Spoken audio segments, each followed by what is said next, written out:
Bonsoir tout le monde, ici Monsieur Cacahuète et aujourd'hui nous sommes, ou plutôt ce soir nous sommes vendredi 23 août 2019, il est déjà 22h11. Et ce soir donc on a vu, c'est pas une grande surprise, comme on l'avait vu donc il y a quelques jours Blood Rain 1, et bien là ce soir on a vu Blood Rain 2 Deliverance. Le cauchemar des vampires plus sexy que jamais avec Natasha Malt qui a joué dans Dead or Alive le film. Plus sexy que jamais, je suis pas sûr. Par rapport au premier, en tout cas, Blood Rain, je suis pas convaincu du tout. Je dis ça parce qu'on vient de voir le film et le premier Blood Rain était pas, pas spécialement sexy, mais le deuxième, je le trouvais moins sexy, on va dire. Bref, donc on va commencer par lire le synopsis. Donc il y a des choses qui changent dans ce deuxième film Blood Rain, donc inspiré de la saga des jeux vidéo Blood Rain. Déjà au niveau du casting ça change, donc on a plus donc on s'appelait déjà l'actrice qui avait joué dans le premier, Kristanna Loken, ouais. On n'a plus Kristanna Loken, mais maintenant c'est Natasha Malt qui la remplace dans le rôle de Rain. Puis voilà, on va en parler dans quelques instants. On va d'abord lire le synopsis au dos. Oui, Carla. Rain, armé de ses doubles sabres, est de retour pour affronter un gang de vampires assoiffés de sang. Rain, créature immortelle, mi-humaine, mi-vampire, est de retour dans la ville de Deliverance, où un groupe de vampires dirigé par Billy the Kid sème la terreur. Son gang massacre les habitants et la jolie tueuse de vampires va devoir faire alliance avec Pat Garrett et Fanson pour les affronter dans un duel à mort.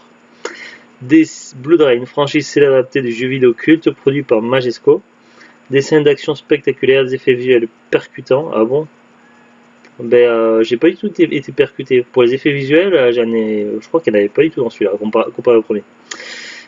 Suite des aventures de Rain, la tueuse de vampires la plus sexy, avec Natasha Malt, Dewa Dead or Alive, Michael Parr et Zach Ward. Voilà, c'est tout ce qu'ils nous disent. Alors, au niveau de l'histoire, donc ça se passe des années plus tard. Alors, je sais pas combien d'années plus tard, mais ça se passe après le premier film. Bon, déjà, c'est sûr au niveau chronologique, mais aussi ça se passe au temps du Far West, donc au temps des cowboys, des duels, des desperados, tout ça. Ce qui fait que je ne sais pas où situer à quelle époque situer le premier film, en tout cas, donc ça se passe après, à l'époque où on commence à voir les premiers trains à vapeur. Et donc on met quand même un petit moment à voir l'héroïne arriver. Donc on a d'abord un contexte qui se met en place. Donc on a une petite maison dans la prairie. D'ailleurs cette scène-là, ce passage-là m'a fait beaucoup penser à la série La petite maison dans la prairie, où on a un couple avec deux enfants. Je crois que ça, il y avait deux enfants ouais, c'est ça, de jeunes garçons, tout ça, donc qui se font attaquer un soir par des vampires. Les garçons sont kidnappés et un peu plus loin une ville qui s'appelle Délivrance. D'ailleurs le nom me fait pas mal penser à une ville dans la série des films Très Morts, je sais plus comment ça s'appelait pas un truc dans le même style. Donc voilà, donc après donc on voit une ville qui est pas si loin que ça, qui est dans le Far West. Par contre la ville elle est pas très très loin, mais par contre il n'y a pas de neige, alors que dans la petite maison de la prairie il y a de la neige. Donc je sais pas qu'est-ce qui se passe trop, s'il y a peut-être un microclimat au niveau de la météo. Enfin bref, donc voilà, donc dans cette autre ville-là, Billy the Kid et ses sbires d'autres vampires, donc c'est tous des vampires, ils prennent possession de la ville, ils ne transforment pas tout le monde en vampire, ils préfèrent garder des gens sous-humains, mais sous leur contrôle. Et puis donc Billy the Kid s'installe et puis il commence à faire des projets, tout ça pour l'avenir, pour son avenir à lui. Et puis on le voit arriver, débarquer donc dans la petite maison dans la prairie au milieu de la neige, donc Rain qui arrive. Et malheureusement elle constate que ses amis, donc le couple qui vivait là sont morts. Et les enfants sont disparus. Donc elle va aller à Délivrance. Et elle va avoir une première rencontre avec Billy the Kid et ses sbires qui ne va pas très très bien se passer. Du coup, elle va avoir besoin de reprendre ses forces et puis toute seule, elle ne pourra pas repousser les vampires, donc elle va elle-même constituer sa petite armée, qui sera pas très nombreuse, mais bon voilà, elle va recruter un petit peu, et puis après elle va retourner pour le combat final. En gros, c'est ça le scénario sans trop spoiler. Alors ils nous disent donc, ouais, par rapport à ce qui est écrit derrière, j'ai pas grand chose à dire de plus. Bon, pour commencer, donc il y a du positif et du négatif. Bon, j'étais quand même un peu perturbé par le changement d'actrice. C'est vrai que pendant la première grosse moitié du film, j'ai trouvé que l'actrice qui joue Rain, je l'ai trouvé qu'elle manquait de charisme, qu'elle était vraiment bon, c'est vrai qu'elle avait pas beaucoup de dialogue et voilà, je l'ai trouvé un petit peu comment dire, par rapport à l'autre reine, à la reine incarnée par Kristanna Loken. Elle donne l'impression d'être plus faible, d'avoir moins de pouvoir, d'être moins athlétique, tout ça, un petit peu comme diminuée en fait. Elle m'apparaît vraiment un petit peu comme diminuée et pas vraiment charismatique, du moins dans la première moitié du film.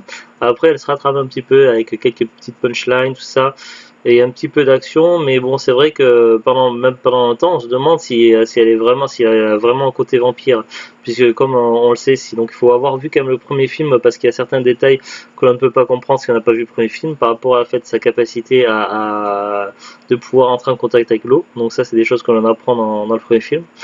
Mais voilà, donc c'est un vampire, donc mi-humaine, mi-vampire. Mais son côté vampire, on le voit quasiment pas dans tout le film, à part une scène où elle va devoir boire du sang pour récupérer. Et encore, sa capacité de guérison est clairement amoindrie que par rapport au premier film. Elle est quasiment plus du tout athlétique. Elle se bat principalement donc un petit peu avec ses sabres, mais principalement avec les pistolets. Bon, en même temps, c'est l'époque Far West qui veut, donc ça paraît logique. Bon, ils ont expliqué le fait que les vampires pouvaient mourir de balles, ils ont expliqué ça, mais c'est un peu tiré par les cheveux, du fait que les balles aient été modifiées avec de l'eau bénite et qu'on a frotté des gousses d'ail sur les balles. Donc voilà, ils expliquent du fait que les balles sont efficaces sur les vampires, mais bon, c'est quand même un petit peu tiré par les cheveux. Après, donc ça c'est vraiment les premiers points négatifs qui me sont un peu apparus. Après, c'est vrai qu'il y a quand même du positif on se rend compte aussi également dès le début du film, c'est la mise en scène. Alors c'est vrai que bon, c'est toujours réalisé par Ubol et tout ça, et c'est pas toujours terrible ce qu'il fait, mais là faut dire que quand même je trouve qu'il a plutôt assuré au niveau de la mise en scène, c'est-à-dire que au niveau de l'ambiance, tout ça, alors peut-être qu'il c'était un grand fan de western, tout ça, et qu'il a essayé de s'appliquer ou qu'il s'est fait aider par d'autres gens dans le milieu du cinéma, mais voilà, que ce soit la musique, vraiment la musique est vraiment très bien trouvée, donc on a vraiment une musique de western, les plans visuels, tout ça, avec la petite cigarette au coin de la bouche, tout ça, les duels au pistolet, tout ça, c'est vraiment le côté western qui est vraiment très bien retranscrit. On a également le choix des décors, tout ça, qui est vraiment un très bon choix, tout ça, très réaliste, le choix des costumes, tout ça, vraiment de gros points là-dessus, donc vraiment un gros plus au niveau de la mise en scène, donc voilà. Faut dire ce qui est de ce côté-là, donc le réalisateur allemand, donc Ubol, le boxeur allemand, il a fait vraiment fort quand même, vraiment la mise en scène qui est vraiment très très bonne. Après, moi, c'est surtout le côté Rain que je trouve je comprends pas, bon, il a pu se passer des années, voire peut-être 100 ans, 200 ans, je ne sais pas, entre les deux premiers films. Mais bon, qu'elle soit beaucoup plus faible qu'avant. Aussi, ses sabres ne sont plus tout à fait les mêmes. Normalement, ils avaient des côtés recto et verso, à l'avant et à l'arrière. Seulement, ils sont plus modélés tout à fait pareil, ça a été modifié. Donc voilà. Moi, vraiment, le point négatif, c'est Rain que j'ai pas trouvé super, quoi. Elle a eu quelques scènes d'action, mais c'est vraiment pas terrible. Autant c'était parfois un peu brouillon dans le premier film avec Kristanna Loken, et parfois il y avait des images de synthèse qui étaient vraiment pas très jolies, donc peut-être qu'il a essayé de rattraper le coup là-dessus. Mais du coup, voilà, on a moins le côté vampire, surnaturel, tout ça. Voilà, le truc dommage, donc l'idée d'intégrer des vampires au monde de western, c'était vraiment une idée qui est très originale, que j'approuve. Par contre, le côté vampire est malheureusement pour moi trop effacé en fait. Voilà, le côté vampire n'est pas assez appuyé, tout ça, les canines, le côté surnaturel. Bon, on a bien Bisou Kid vers la fin, à un moment donné on voit qu'il se déplace très vite, mais à part ça, vraiment le côté surnaturel, vampire fantastique est malheureusement trop mis en retrait. C'est dommage parce que franchement, il avait fait de gros efforts sur la mise en scène, tout ça. Certains choix de personnages étaient pas trop mal. Bon, c'est vrai, il y a eu quelques moments un petit peu plats quand même dans le film, mais bon, voilà. Le côté un petit peu mal rasé, avec la grosse barbe, tout ça, le côté western de certains personnages, tout ça, était plutôt bien retranscrit. Après, il y a toujours cette fameuse confrérie qui chasse les vampires comme dans le premier film. Et comme dans le premier film, les membres de cette confrérie ont tendance à mourir assez facilement. Ils survivent rarement face aux affrontements contre les vampires. Mais bon, voilà, donc on est toujours en terrain inconnu.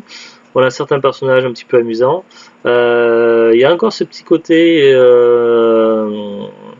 voilà, par rapport à Buffy contre les vampires, donc déjà, c'est vrai qu'ils ont changé au niveau des vampires, parce que dans le premier film, ils avaient vraiment copié Buffy contre les vampires et Angel, où les vampires, dès qu'ils passaient en mode attaque, ils passaient à la tête de méchant qui apparaissait directement, mais c'était vraiment copier Buffy et Angel dans le premier film.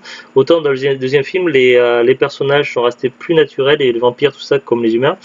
Voilà, il y a plus de naturel.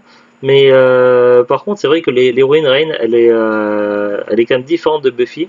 Euh, c'est vrai qu'ils avaient du coup, ils avaient créé le personnage, la tueuse vampire Face dans Buffy contre les vampires, qui était un petit peu le contraire de Buffy, plus extraverti, plus un côté aller franchement avec des mecs, tout ça. Et donc Rain, elle a quand même ce petit côté, voilà, elle s'encombre pas trop là-dessus. Elle a envie de se faire un mec, elle se le fait, donc il y a pas de problème. D'ailleurs, il y a une scène qui est quand même assez sympathique dans le premier film. Là, on a une scène, on la voit pas, mais qui est fortement suggérée, avec un type qu'elle veut recruter, il lui propose, on devine bien qu'elle accepte, et puis on entend aussi les sons, même si on n'a pas les images. Donc ça aurait été bien, et je crois qu'il existe une version uncut, mais uniquement en import et sans piste VF, mais ça aurait été bien qu'on ait une piste uncut non censurée en France, ça aurait été bien, en français. Mais bon voilà, donc on a ce côté Rain quand même. Mais par contre, ce qui me perturbait un petit peu, je sais pas, c'était peut-être à cause de la série télé, mais à l'époque, quand ça passait sur M6, je regardais pas mal quand ça passait à Cinefox l'Aventurière, et je trouve que Natasha Malt, donc dans son rôle de reine, elle ressemblait beaucoup à Cinefox l'Aventurière quand même. Il y a un petit côté dans ce film. Après, bon voilà, le scénario n'est pas extraordinaire, mais franchement ça passe. Voilà, un petit scénario pas trop mal, avec une bonne ambiance, bien retranscrit, avec un, voilà, c'est pour moi les défauts, c'est les effets spéciaux, les vampires trop effacés, le manque de surnaturel, un petit peu de manque d'action, tout ça. Donc voilà, c'est dommage. Il aurait pas manqué de grand chose pour que le pour voilà, c'est pas un mauvais film, mais c'est pas non plus un bon film. C'est pas un bon western, mais c'est pas non plus un mauvais western. Ce film-là, Blood Rain 2, c'est voilà, c'est un film un petit peu moyen dans l'ensemble. Il manquait pas grand chose, mais il aurait manqué d'un petit côté un peu plus de punch, un côté un peu plus fantastique, un peu plus appuyé au niveau des vampires, et un peu plus je sais pas, de quelque chose au niveau de l'actrice qui joue Rain. Et à ce moment-là, on aurait pu avoir un bon film, sérieusement. Ça se jouait pas à pas grand chose, mais bon voilà, en plus pour une fois il avait fait des efforts quand même le réalisateur, donc voilà, c'est quand même dommage. C'est pas un mauvais film, mais c'est un petit peu décevant sur certains points. Maintenant on va regarder maintenant la fiche Wikipédia, donc il y a quelques petites infos je crois. Alors, Blood Rain 2 Deliverance, c'est un film germano-canadien réalisé par j'arrive jamais à le prononcer, UWE, espace Ball. Sorti directement en DVD en 2007. Le film est le deuxième volet de la trilogie de films qui s'inspire partiellement de la série de jeux vidéo éponyme de Majesco Entertainment Blood Rain. Il est précédé par Blood Rain et suivi par Blood Reich, oui, parce qu'il y a un troisième film dans cette trilogie. On y reviendra prochainement. Rain se retrouve au Far West et s'associe avec Pat Garrett pour arrêter Billy the Kid, le chef d'une horde qui envahit la ville de Deliverance et kidnappe des enfants. Moi, le synopsis, c'est la même chose, ça change pas. Bon, alors aux États-Unis et au Canada, le film était sorti le 18 septembre 2007 en DVD, en Allemagne le 30 novembre 2007 en DVD, et en France le 8 décembre 2009 en DVD, donc soit 2 ans plus tard. Alors au niveau du casting, donc on a Natasha Malt qui joue Rain, Zach Ward qui joue Billy the Kid, Michael Parry qui joue Pat Garrett, Chris Coppola qui joue Newton Piles. Alors je sais pas si c'est un lien ou pas avec la famille Coppola, comme Sofia Coppola, Francis Ford Coppola, donc peut-être que oui, peut-être que non. Chris Coppola. Euh, Chris Spencer qui joue Bartender Bob, Brendan Fletcher qui joue Muller, Sarah Jane Redmond qui joue Barta, Michael Tygan qui joue Slim Bag Franson, Michael Eklund qui joue The Pressure, John Novak qui joue Sheriff Cobden, Tyrone Leadso qui joue Fleetwood, Jodelle Ferland qui joue Sally, Mike Doput qui joue Flintlock Hogan, ouais. Je sais pas, donc ensuite le casting, bah, à part deux noms qui me reviennent, les deux premiers, les autres ça me dit pas grand chose. À part peut-être Michael Paré, je crois qu'il a joué également peut-être dans le premier Blue Line. Je vais ouvrir sa fiche. Alors, il dit également la critique, comme le premier volet, le film a reçu des critiques négatives, même s'il ne dispose pas de score sur le site agrégateur de critiques Rotten Tomatoes. 4 critiques ont quand même été publiées, l'une d'elles déclare que le résultat fait plus amateur que auteur. Moi je suis pas tout à fait d'accord quand même. Alors Michael Paré, on va voir tout de suite sur Wikipédia. Alors le village des damnés. Il a joué dans beaucoup de films. Ah, il a joué dans le premier Blood Rain, mais il jouait pas le même rôle. Il a joué aussi dans Seed de Ubol. Il a joué dans Postal aussi de pareil même réalisateur, Blood Rain 2. Il a joué dans Far Cry, c'est pas réalisé par Ubol. Rampage, rue Ubol, Blood Rain 3. Ouais, mais il a joué dans quasiment tous les films de Ubol, cet acteur-là, Michael Paré. Je crois que c'est le cas également de Zach Ward. Zach Ward, donc c'est lui qui jouait le personnage principal dans Postal, un film de Ubol. Lui, il a joué aussi un petit peu dans des films de série B ou un petit peu dans tout ce qui est horror, slasher movie. Donc on le voit par exemple dans Freddy contre Jason, aussi dans tout ce qui est un petit peu jeu vidéo, donc Resident Evil Apocalypse. Alone in the Dark 2, ça c'est le premier, Ubol qui a réalisé le premier, mais je crois pas qu'il a réalisé le deuxième. Je sais plus. Après, il a fait quelques films, mais pas énormément. Il a fait aussi des téléfilms, et des séries télé aussi. Il a fait pas mal de séries télé. Il est apparu dans un épisode de Sliders. Il a joué dans la série Vendredi 13 de 88. Il y avait une série Vendredi 13, je savais pas. Dans Warehouse 13, il jouait le rôle de Léo. Dans Drop Dead Diva, qui jouait Case Gary. Ah, il a fait beaucoup de choses quand même, peut-être plus en série. Natasha Malt, donc c'est un nom qui me disait vraiment quelque chose, mais je ne connaissais pas trop. Donc c'est une actrice norvégienne de 74, elle a 45 ans. Elle a joué donc elle dans Comportement troublant, Lac Placide, Food Irene, 40 jours 40 nuits, Halloween Résurrection, Electra, Skinwalker, D.O. Dead or Alive, Sex and Death 101, Blood Rain 2, Alone in the Dark 2, Percy Jackson, Blood Reich. Ouais, elle a joué dans quelques films de Ubol, également d'autres films de tir de jeux vidéo, de films d'horreur, tout ça. Elle a pas un grand truc. Ah, peut-être toi qui es fan de ce film, de cette série-là, elle a joué dans Fringe aussi. Elle a joué Linda dans Fringe. Dans Electra, dans le film Electra, elle jouait le rôle de typhoïde. Donc, je crois qu'il y avait des pouvoirs, un truc comme ça, je sais plus. Maintenant pour le DVD, donc je l'avais acheté sur Press Mister, donc il y a je sais plus un an, quelque chose comme ça. Je l'avais acheté neuf sous blister, donc le DVD déjà à la base il était pas très courant. Il se trouve que c'est toujours le cas, donc le deuxième Blood Rain est bien plus rare que le premier. Je vois sur Amazon il n'y a pas beaucoup, il n'y a qu'une poignée de gens qui le vendent, donc Amazon vend plus, c'est que des vendeurs pros, des particuliers. Et parmi cette petite poignée de gens qui le vendent, donc il faut compter minimum 19,99€ pour l'avoir neuf sous blister. Et évidemment, il faut rajouter des frais de port. Si on va sur Rakuten, donc anciennement Press Mister, là pareil, il y a pas énormément de gens qui le vendent, une petite poignée. Et il faut compter minimum 19,95€ pour l'avoir neuf sous blister. Sinon, d'occasion, on peut l'avoir à partir de 1,50€, mais après, il y a des frais de port ajoutés, 3,49€. Et dans quel état on ne sait pas vraiment, donc voilà. Ce deuxième DVD là il est sensiblement plus rare que le premier.